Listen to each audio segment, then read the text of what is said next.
தந்தை, மகன், தூய ஆவியாரின் பெயராலே ஆமென்.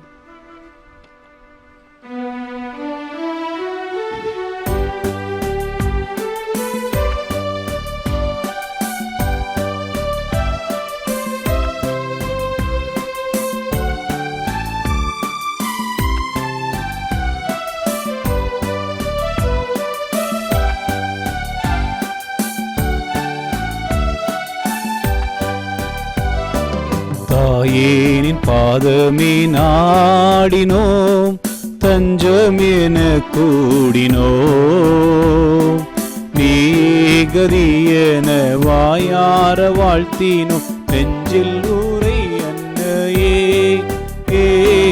தாயேனின் பாதமே நாடினோம்.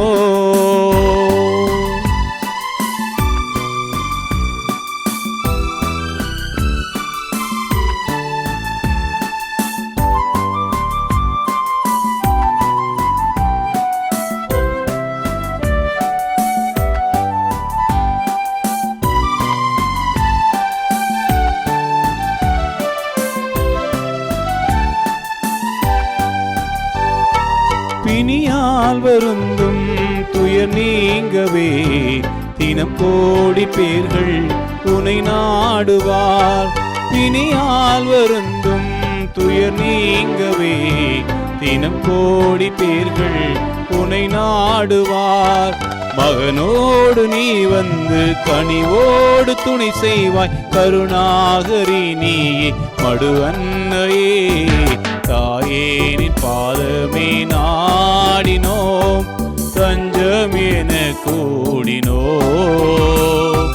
நீகரியன வாயார வாழ்த்தினோம், நெஞ்சில் ஊரை அன்னையே. தாயேனின் பாதமே நாடினோம். லூக்கா நற்செய்தி பிரிவு 1 இறை சொற்றொடர் 31. இதோ கருவுற்று ஒரு மகனை பெறுவீர், அவருக்கு இயேசு என்னும் பெயரிடுவீர். கிறிஸ்தியேசுவிலும் அன்னை மரியிலும் பிரியமான சகோதர சகோதரிகளே, இதோ இந்த பாகம் 21 நாம் நம்முடைய கத்தோலிக்க திரு அவையின் சில முக்கியமான படிப்பினைகளை, அன்னை மரியினுடைய அவரை பற்றிய படிப்பினைகளை நாம் சிந்திக்க இருக்கின்றோம். எனவே நீங்கள் தயவு செய்து இந்த பாகத்திலிருந்து சொல்லப்படுகின்ற இறை வார்த்தைகளை உங்கள் வீடுகளில் எடுத்து எழுதி அதை சிந்திக்கவும், சொல்லுகின்ற காரியத்தை தெளிவாக புரிந்து கொள்ள வேண்டுமென உங்களை அன்போடு கேட்டுக்கொள்கின்றேன். என் அன்பு மக்களே, ஏறத்தாழ 20 பாகங்களை கடந்துவிட்ட இந்த சூழலில் எனக்குள் ஒரு வித்தியாசமான கேள்வி எழுந்தது. அது என்ன அப்படின்னா, பரவாயில்ல, ஒரு 20 பாகங்கள் நம்ம மக்களுக்கு மாதாவை பற்றி நாம் சொல்லி இருக்கின்றோம்.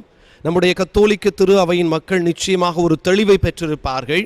நிச்சயமாக அவர்கள் இனிமேல் யார் வந்து கேட்டாலும் அவர்களாக சொல்லுகின்ற அளவிற்கு அவர்கள் வளர்ந்து விட்டார்கள் என்பதை நான் நினைத்து கொண்டிருக்கின்ற பொழுதில் இன்னொரு எண்ணமும் எனக்கு வந்தது. அது என்ன? ஐயோ, நாம் இப்படி நினைத்திருந்தாலும் இன்னும் ஒருவன் நிச்சயமாக வந்து மரியன்னை பெயரை கொண்டு மக்களை பிரித்தால் அவர்கள் எதிர்த்து நிற்பார்களா? இதோ இம்மக்கள் இனிமேல் இதோ மரியன்னை பெயரை சொல்லி கத்தோலிக்கிலிருந்து பிரிக்கப்படுவார்களா? இன்னும் 1000 மக்கள் இப்படி எவனையோ ஒருவனை நம்பி செல்வார்களா? அப்படி சென்றால் என்ன நடக்கும்? அப்படி செல்லுகின்ற பொழுது இதோ இனிமேலும் இந்த கத்தோலிக்க திரு அவைக்கு மரியன்னை வணக்கம் தேவையா, மரியன்னையினுடைய பரிந்துரை தேவையா என்ற தேவையில்லாத கேள்விகள் எனக்குள் வந்தது. இது உண்மை மக்களே, இது உண்மை. ஏனெனில் இவ்வளவு தூரம் நாம் சொல்லிக் கொடுத்த பின்பும், இவ்வளவு தூரம் விலக்கி கூறிய பின்பும் நாம் அதையும் ஏற்றுக்கொள்ளாமல் எவனோ ஒருவன் சொன்னான் என்பதற்காக சென்றோம் என்றால் இந்த மரியன்னை வணக்கம் தேவையா, மரியன்னை நமக்காக பரிந்து பேசுகிறாரா என்ற கேள்விகள் எனக்குள் வந்தது. அன்பு மக்களே, ஆனால் அதே வேளையில் இந்த கேள்விகள் மரியன்னை வணக்கம் தேவையா, மரியன்னை பரிந்துரை தேவையா என்ற இந்த கேள்விகள் தேவையில்லை என்பதை நான் எப்போது உணர்ந்து கொண்டேன் என்றால், இன்று வாசித்த அந்த லூக்கா நற்செய்தி 1:31 வாசித்த பொழுதுதான் நான் தெளிவாக உணர்ந்து கொண்டேன். கன்னி கருவுற்று ஒரு மகனை பெறுவீர், அவருக்கு இயேசு என்னும் பெயரிடுவீர். இந்த வசனத்திலே நாம் தெரிந்து கொள்ள வேண்டிய உண்மை, இதோ இந்த உலகத்தை படைத்து ஆண்டு கொண்டிருக்கின்ற கடவுளுக்கு தன் மகனாம் இயேசு உலகத்தில் மனு உருவெடுக்க பெண்ணாகிய மரியன்னை தேவைப்பட்டார் என்றால், அழியாத உடலை கொண்ட ஆண்டவருக்கே இயேசுவுக்கே அன்னை தேவைப்பட்டார் என்றால், படைத்தவருக்கே படைக்கப்பட்ட நமது அன்னை தேவைப்பட்டார் என்றால், the creator needs a creature to be born on this earth. பாவமே அறியாத கடவுளின் மகனாம் இயேசுவின் பரிசுத்தமான உடலை சுமக்க இதோ மரியன்னை தேவைப்பட்டார் என்றால், ஆஃப்டர் ஆல் அழியக்கூடிய உடலை கொண்ட எனக்கு ஒரு துணை தேவைப்படாதா? இதோ அந்த அழியக்கூடிய எனக்கு இன்று முளைத்து நாளை அழிய போகின்ற எனது வாழ்விற்கு துணை செய்ய உதவி செய்ய மரியன்னை தேவைப்பட மாட்டாரா என்று என் மூளையில் உரைக்கும்படியாக பதில்கள் எனக்குள் வந்தது இந்த வசனத்தின் அடிப்படையில். என் அன்பு மக்களே, மரியன்னை தேவையில்லை என்று சொல்கிறவர்கள் யாராக இருந்தாலும் சரி, தங்கள் வாழ்க்கைக்கு ஒரு தேவையில்லை, துணை தேவையில்லை என்று சொல்பவர்கள், உங்கள் மனைவியை விட்டுவிட்டு தனியாக வாழ நீங்கள் தயாராக இருக்கிறீர்களா என்ற கேள்வியை நான் இன்று வைக்கின்றேன். இது உங்களுக்கு ஒரு துணை, ஒரு பெண் துணை தேவையில்லை என்று சொல்லுகின்றவர்களுக்கு இந்த பெண்ணும் தேவையில்லை என்று சொல்ல முடியுமா? ஆனால் எங்களுடைய கத்தோலிக்க மக்களுக்கு ஆன்மீக தேவைக்காக மரியன்னை என்ற பெண் அல்ல, மரியன்னை என்ற கடவுளின் தாய் தேவைப்படுகிறார். இது யார் வேண்டாம் என்று சொன்னாலும் கத்தோலிக்க திரு அவையிலிருந்து மரியன்னையினுடைய அந்த வணக்கத்தையும் பரிந்துரையையும் யாராலும் எடுக்க முடியாது என்பதை இந்த நாளில் என் அன்பு கத்தோலிக்க மக்கள் புரிந்து கொள்ள வேண்டும், தெரிந்து கொள்ள வேண்டும். ஆக என் அன்பார்ந்த மக்களே, ஆக மரியன்னையினுடைய இந்த வணக்கம் பரிந்துரை கத்தோலிக்க திரு அவையின் ஆன்மீக வளர்ச்சிக்கு மிக மிக முக்கியமாக இருக்கிறது என்பதை நாம் இரண்டாம் வத்திக்கான் சங்க ஏடுகளில், குறிப்பாக dogmatic constitution on the search to the mother என்ற அந்த பகுதியின் 8வது அதிகாரத்தில் எண் 61 நமக்கு தெளிவாக இரண்டாம் வத்திக்கான் சங்கம் சொல்லி தருகிறது. அதிலும் குறிப்பாக எண் 62 வாசித்து பார்த்தீர்கள் என்றால் தெளிவாக உங்களுக்கு தெரியும். This title and role of mediatrix, however, in no way is meant to distract the faithful from Christ or erode his role as the one mediator. அதை தொடர்ந்து இன்னும் வித்தியாசமாக அழகாக சொல்லுகிறது. Christ mediation is primary, self-sufficient and absolutely necessary for our salvation, whereas the mediation of a blessed mother is secondary and dependent upon Christ. ஆக மரியன்னையினுடைய அந்த இணைப்பு பணி, மரியன்னையினுடைய பரிந்துரை பணி இயேசுவின் மேல்தான் இருக்கிறது, இயேசுவை சார்ந்துதான் இருக்கிறது என்றால் இதில் ஏதாவது பிரச்சனை இருக்குதா? இதில் ஏதாவது விசுவாசத்திற்கு தடையாக, இல்லை விசுவாசத்திற்கு இதோ நாம் செல்வதற்கு தடையாக இருக்கிறது என்றால் இல்லை என்றுதான் பதில் வரும். எனவே நாம் 1 தீமோத்தேயு 2:5 சொல்லப்பட்டது போல இதோ இயேசு ஆண்டவரே இணைப்பாளர், இதில் எந்த சந்தேகமும் கிடையாது. இதை நாங்கள் ஏற்றுக்கொள்ளுகிறோம், கத்தோலிக்க திரு அவை முழுமையாக ஏற்றுக்கொள்ளுகிறது. ஆக இயேசுவை இணைப்பாளர். ஆனால் இந்த இயேசுவோடு இதோ வாழ்ந்து அவரை வளர்த்த அன்னை மரி இதோ அந்த விசுவாசத்தின் வளர்ச்சிக்கு துணையாக இருக்கிறார் என்பதை யாராலும் மறுக்க முடியாது. அப்படி மறுத்தீர்கள் என்றால் நீங்கள் உண்மையான கத்தோலிக்க திரு அவையில் இருக்க தகுதியற்றவர்கள். எனவே அன்பு மக்களே, ஆக இயேசுவோடு இந்த இணைப்பு பணியை நமது தாய் செய்து கொண்டு இருக்கிறார். இதில் தப்பே கிடையாது. மரியன்னை செய்கிறார் என்பது இன்றைக்கு உலகம் முழுவதும் பார்த்து கொண்டிருக்கிற உண்மை. அதனால நீங்க பாருங்க, வேளாங்கண்ணி திருத்தலத்தில் கிறிஸ்தவ மக்கள் மட்டும் போறதில்லை, உலகத்தில் இருக்கிற பல பகுதியிலிருந்து இந்து மக்கள், இஸ்லாமிய சகோதரிகள் தங்கள் உடைகள், அந்த கருப்பு உடையை அணிந்து கொண்டே ஆலயத்திற்குள் செல்வதை நான் கண்கூடாக பார்த்திருக்கிறேன், நீங்களும் பார்த்திருப்பீர்கள். அவர்கள் வருகின்ற பொழுது எந்த குருவானவரோ, எந்த கன்னியரோ, எந்த கிறிஸ்தவ மக்களோ சென்று நீங்கள் வேளாங்கண்ணி கோயிலுக்குள் வருகின்ற பொழுது இந்த உடையை அணிந்து வரக்கூடாது என்று இன்றைக்கு வரைக்கும் சொன்னது இல்லை. அவர்கள் அப்படியே தான் வருகிறார்கள், தாயை பார்க்கிறார்கள். தாயை பார்க்கின்ற பொழுது அவருடைய கைகளில் இருக்கின்ற அவருடைய மகனாம் இயேசுவையும் அவர்கள் வணங்கி ஆராதிக்கிறார்கள். அப்படி என்றால் மரியன்னையை பார்த்ததன் மூலம் அவருடைய மகன் அவர்கள் கண்களுக்கு முன்பாக தெரிகிறது. இது உண்மை. இதை கேட்டு பார்க்க சொல்லுங்க, யாராக இருந்தாலும் கேட்டு பார்த்து சொல்லுங்கள். எனவே மரியன்னையை பார்ப்பதற்கு எந்த தடையும் இல்லை. மரியன்னை வழியாக, மரியன்னை பரிந்துரையால் இல்லை இயேசுவை ஆராதிக்க யாருக்கும் எந்த தடையும் இன்றைக்கு வரைக்கும் நாம் சொன்னதில்லை. எனவே இன்றைக்கு நாம் தெரிந்து கொள்ள வேண்டும், புரிந்து கொள்ள வேண்டும். மரியன்னை இணைப்பாளராக என்பதை விட இயேசுவோடு இணைந்து இதோ இயேசுவின் மீது தன்னுடைய வாழ்க்கையை அமைத்து கொண்டு இயேசுவோடு சேர்ந்து இந்த வேலையை செய்வதில் நிச்சயமாக அவர் ஜெயித்து கொண்டே இருக்கின்றார். இதையே நாம் வத்திக்கான் சங்கத்தின் எண் 60 இப்படி வாசித்து பார்க்க வேண்டும். Mary's influence flows forth from the merits of Christ, depends entirely on it and draws of its power from it. It does not hinder in any way the immediate union of the faithful with Christ, but on the contrary fosters it. இதுக்கு என்ன அர்த்தம்? மரியன்னையின் இணைப்பு பணி இயேசுவின் மதிப்பீடுகளையும் அவரையே முழுமையாக சார்ந்தும் இருக்கிறது என்பதை நிச்சயமாக கத்தோலிக்க திரு அவை மிக தெளிவாக சொல்லுகிறது. ஆக இயேசுவின் விசுவாசிகளை அவரிடமிருந்து சேருவதற்கு தடையாக மரியனுடைய இணைப்பு பணி ஒரு காலம் இருந்ததில்லை, மாறாக ஊக்கப்படுத்துவதாகவே இருக்கிறது என்பதைத்தான் வத்திக்கான் சங்கம் தெளிவாக சொல்லுகிறது.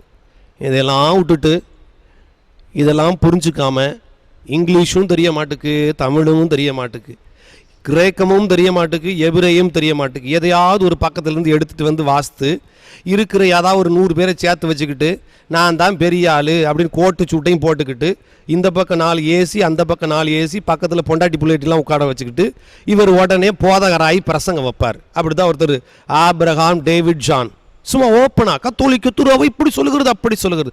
என் அன்பு மக்களே, கத்தோலிக்க திரு அவையினுடைய படிப்பினைகளை புரிந்து கொள்ள மனமில்லை என்றால் அதை தயவு செய்து எடுத்து பயன்படுத்துவதும் பாவத்திற்குரிய காரியம் என்பதை சொல்லிக்கொள்ள ஆசைப்படுகின்றேன். பிறரை குற்றப்படுத்துவது உங்கள் வேலை என்றால் நீங்கள் தெருவில் சென்று அதை செய்து கொண்டிருக்கலாம். மாறாக கத்தோலிக்க திரு அவையினுடைய இந்த படிப்பினை தெளிவாக சொல்லுகிறது. இதோ மரியன்னை இயேசுவின் மீது சார்ந்து இயேசுவை சார்ந்து இரண்டாவது நிலையில் இருந்து கொண்டு அவருக்கு உதவி செய்வராக இருக்கிறார் என்பதை வத்திக்கான் திருச்சங்கம் மிக மிக அழகாக நமக்கு சொல்லி தந்திருக்கிறது. எனவே மரியன்னையிடமிருந்து இதோ மரியன்னை நம்மை கிறிஸ்துவிடமிருந்து பிரிப்பவராக இருந்ததே அல்ல, இருக்கவும் மாட்டார். மாறாக மரியன்னை இயேசுவை சார்ந்து இயேசுவிடம் நம்மை அழைத்து செல்லக்கூடிய நல்ல வேலையை செய்து கொண்டிருக்கிறார். ஆக இயேசுவை தவிர வேறு யாரிடம் உதவிக்காகவோ ஜெபத்திற்காகவோ செல்லக்கூடாது என்பதற்காக பயன்படுத்தப்படும் விவிலிய வசனங்கள் சிலவற்றை காண்பதற்கு முன்பாக எப்படி ஜெபிக்க வேண்டும், எப்படி ஜெபிக்க கூடாது என்பதை இயேசுவின் வார்த்தையிலிருந்து இப்பொழுது நாம் வாசிக்க கேட்க இருக்கின்றோம். எப்படி ஜெபிக்கணும் அப்படிங்கிறத மத்தேயு நற்செய்தி 6வது அதிகாரம் 5-6 வசனங்களில் நாம் இப்பொழுது வாசிக்க கேட்போம். அன்றியும் நீ ஜெபம் பண்ணும்போது மாயக்காரரை போல் இருக்க வேண்டாம், மனுஷர் காணும்படியாக அவர்கள் ஜெப கூடாரங்களிலும் வீதிகளின் சந்திகளிலும் நின்று ஜெபம் பண்ண விரும்புகிறார்கள். நீயோ ஜெபம் பண்ணும்போது உன் அறை வீட்டுக்குள் பிரவேசித்து உன் கதவை பூட்டி அந்தரங்கத்தில் இருக்கும்படி உன் பிதாவை நோக்கி ஜெபம் பண்ணு. அப்பொழுது அந்தரங்கத்தில் பார்க்கிற உன் பிதா வெளியரங்கமாய் உனக்கு பதிலளிப்பார். வெரி குட், நல்லா வாசித்தீங்க. ஆக எப்படி ஜெபிக்க வேண்டும் ரொம்ப அழகாண்டவர் சொல்றாரு. இதோ நீ உள்ளே சென்று உன்னை தாழ்த்தி கொண்டு இயேசுவுக்கு மட்டும் தந்தைக்கு மட்டும் தெரிகிற மாதிரி நீ ஜெபிக்க வேண்டும். அதுதான் ஜெபம். ஆனால் இன்னைக்கு மட்டும் இந்த நேரத்தில் இயேசு ஆண்டவர் உலகத்தில் மனுஷகுமாரனாக இருந்திருந்தால் ரொம்ப அழகா சொல்லியிருப்பார், நீ ஜெபம் பண்ணுவதற்கு 1 மாதத்துக்கு முன்னாடி விளம்பரம் செய்யக்கூடாது, டிவியில் ஜெபம் பண்ணுறேன்னு பப்ளிசிட்டி தேடக்கூடாது, மக்களை தூங்க விடாமல் ஜெபம் பண்ணக்கூடாதுன்னு கண்டிப்பாக சொல்லியிருப்பார். ஆக இயேசுவிடம் தந்தை கடவுளிடம் நாம் எப்படி ஜெபிக்க வேண்டும் என்பதை மகன் அழகாக சொல்லி தந்திருக்கின்றார். நாம் நம்மை தாழ்த்தி இதோ மகனை போல தனிமையிலே சென்று உள்ளறைக்குள் சென்று தந்தையோடு பேசுவதுதான் ஜெபம். அடுத்ததாக எப்படி ஜெபிக்க கூடாது என்பதை மத்தேயு 6வது அதிகாரம் 7-8 வசனங்களில் இயேசு சொல்லி வைத்திருப்பதை வாசிக்க கேட்போம். அன்றியும் நீங்கள் ஜெபம் பண்ணும்போது அஞ்ஞானிகளைப் போல வீண் வார்த்தைகளை அளப்பாதையுங்கள், அவர்கள் அதிக வசனிப்பினால் தங்கள் ஜெபம் கேட்க வேண்டும் என்று நினைக்கிறார்கள். அவர்களைப் போல நீங்கள் செய்யாதிருங்கள். ஆக நீங்கள் அவர்களைப் போல செய்யக்கூடாது. நிறைய வசனங்களை சொல்லி சொல்லி சொல்லி இதோ ஜெபிப்பதை விட இதோ தனிமையில் கடவுளோடு ஜெபிப்பது என்பதுதான் இந்த 2 இடத்திலும் சொல்லுகிறது. இது ரெண்டையும் அப்படியே மனசுல வச்சுட்டு நமக்கு மரியன்னையின் பரிந்துரை தேவை இல்லை என்று சொல்லுகின்றவர்கள் பயன்படுத்துகின்ற சில விவிலிய வார்த்தைகளையும் இன்றைக்கு நாம் வாசிக்க மட்டும் கேட்க போகின்றோம். எனது அன்பு மக்களே, இப்பொழுது வாசிக்கப்பட இருக்கின்ற இந்த விவிலிய வசனங்களை நீங்கள் ஏற்கனவே செய்தது போல இன்றும் வீட்டில் அமர்ந்து நமது விவிலியத்தை எடுத்து தெளிவாக உங்கள் விவிலியத்திலோ ஒரு நோட்டிலேயோ எழுதி வைத்துக் கொள்ளுங்கள். நாளை இதற்கான பதிலை நான் நிச்சயமாக விழாவாரியாக நாம் சிந்திக்க இருக்கின்றோம். மரியன்னையிடம் பரிந்துரை செய்ய வேண்டாம் என்று சொல்லுகின்ற இறை வார்த்தைகள் சிலவற்றை இப்பொழுது வாசிக்க கேட்போம். 1 திமோத்தி 2:5 வாசிக்க கேட்போம். ஏனெனில் கடவுள் ஒருவரே, கடவுளுக்கும் மனிதருக்கும் இடையே இணைப்பாளரும் ஒருவரே, அவரே இயேசு கிறிஸ்து எனும் மனிதர். இயேசு கிறிஸ்துவே இணைப்பாளர், வேற யாரும் இல்லை. இதுதான் எல்லா டைம்லையும் சொல்ற வார்த்தை. அடுத்த வசனம் யோவான் நற்செய்தி 14:6 வாசிக்கின்றோம். இயேசு அவரிடம், நானே வழியும் சத்தியமும் ஜீவனுமாயிருக்கிறேன், என்னாலே இல்லாமல் ஒருவனும் பிதாவிடத்தில் வரான். பிதாவினிடத்தில் வரான் அப்படின்னு சொல்றார். ஆக நான் தான் வழி, நான் தான் சத்தியம், என்னை விட்டு இதையும் சொல்ல நாம் கேள்விப்பட்டிருக்கின்றோம். அடுத்ததாக அப்போஸ்தலர்கள் நடபடிகள் 1:14 வாசிப்போம். அங்கே இவர்கள் எல்லோரும் ஸ்திரீகளோடும் இயேசுவின் தாயாகிய மரியாளோடும் அவருடைய சகோதரர்களோடும் கூட ஒருமனப்பட்டு ஜெபத்தில் வேண்டுதலிலும் தரித்திருந்தார்கள். மாதாவே ஜெபத்திலே இருந்தார், மாதாவே இறைவனிடம் ஜெபித்தார் அப்படிங்கிற சொல்லுகின்ற வார்த்தை தான் இந்த வசனம். அடுத்ததாக எபிரேயருக்கு எழுதப்பட்ட திருமுகம் 12:24. புதியதோர் உடன்படிக்கையின் இணைப்பாளராகிய இயேசுவின் முன்னிலையில் இருக்கிறார்கள். இயேசுவின் முன்னிலையில் அவரே இணைப்பாளராக இருக்கிறார், அவருக்கு முன்பாக நிற்கிறோம் என்பதை சொல்லுகின்ற வார்த்தை இது. அடுத்ததாக யோவான் நற்செய்தி 10:9 வாசிக்க கேட்போம். நானே வாசல், என் வழியாய் ஒருவன் உட்பிரவேசித்தால் அவன் ரட்சிக்கப்படுவான். நானே வழி, என்னுடைய மூலமாகத்தான் நீங்க சொல்லணும், வேற யார் மூலமாய் சொல்லக்கூடாது அப்படிங்கறத சொல்ற வார்த்தை என்று அவர்கள் சொல்லுகின்றார்கள். அடுத்ததாக எபேசியர் 2:7 வாசிக்க கேட்போம். கிருபையினாலே விசுவாசத்தை கொண்டு ரட்சிக்கப்பட்டீர்கள், இது உங்களால் உண்டானதல்ல, இது தேவனுடைய ஈவு. அழகாக சொல்லப்பட்டிருக்கிறது. அடுத்ததாக கடைசியாக ரோமையர் 10:13 வாசிக்க கேட்போம். ஆதலால் கர்த்தருடைய நாமத்தை தொழுது கொள்கிற எவனும் ரட்சிக்கப்படுவான். ஆக யாரெல்லாம் இயேசுவினுடைய நாமத்தை சொல்கிறார்களோ அவர்கள் ரட்சிக்கப்படுவார். இத்தோட இன்றைய நிகழ்வுகளை முடித்துக் கொள்கின்றேன். இந்த பாகத்தினுடைய தொடர்ச்சியை நாளை நாம் பார்க்கலாம். நீங்கள் வீட்டில் உட்கார்ந்து நான் ஏற்கனவே சொன்னபடி வாசிக்கப்பட்ட இந்த வசனங்களை தெளிவாக வாசியுங்கள். அதோடு சேர்த்து 2ஆம் வத்திக்கான் சங்கத்தினுடைய அந்த படிப்பினைகளையும் சொன்ன அந்த வார்த்தைகளையும் தெளிவாக கேட்டு உங்கள் நோட்டிலேயோ இல்லை எங்கேயோ எழுதி வைத்துக் கொள்ளுங்கள். அதுவரை உங்களிடமிருந்து விடைபெறுவது உங்கள் பாசமிகு அருட்தந்தை மரிய ஆண்டனி. கடவுள் உங்களை ஆசிர்வதிப்பாராக. தந்தை, மகன், தூய ஆவியாரின் பெயராலே ஆமென்.